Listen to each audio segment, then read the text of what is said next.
Hi everyone, this is Linda with LB Life Skills. I'm here today just to kind of talk about how we process and speak. There's two different ones. More women do it this way.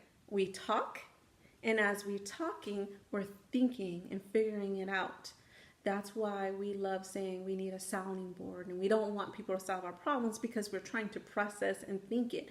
We can figure it out. We just need to hear it out loud to figure it out. The other process, or the other way to do it, is to process in your head and think it out and then speak. More men do that, of changing the subject or just not talking at all until they figure out what they want to say, how they feel, what do they want to say, and then say it. Now, each person is different, and I'm not saying one is right and the other one's wrong, but it's good to know which way they fall and which way they do things. The other thing is when you're nervous, it can kind of backfire on you both ways, just to be aware of that. One way of a process thinker when they're nervous, the one that talks out loud end up talking a lot more and end up putting their foot in their mouth, even though they're having red signs saying, don't talk, stop talking, and blinkers going on saying, stop talking, don't say anything else. You're between your mind and your mouth, it's not getting the message, and you keep putting your foot in your mouth and you can't stop. Or if it's silent, you feel like you have to fill the space because you're nervous. The other way is when it's silent, because they're processing and they're thinking, the silent lasts too long, and sometimes it makes it uncomfortable to do that. It's the space is too long of the conversation or non-conversation at that point of the silence. So in either format, there are simple things you can do.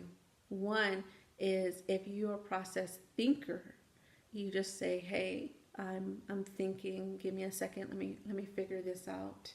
If you are a I can say this, process thinker, what you want to do is slow down. You have to slow down, and that's the hardest part. It's taking a breath and slowing down, and try to think a little bit. You have to try to think before you speak, and it's so hard, but you can do it. Taking a deep breath helps a lot. You know, one other thing that helps a lot when you're nervous with someone, if it's safe, tell them. Just simply tell them, I'm nervous. I went out with my husband and saw a couple that I haven't seen in years, and my husband haven't met before, because it was back in high school when they were friends.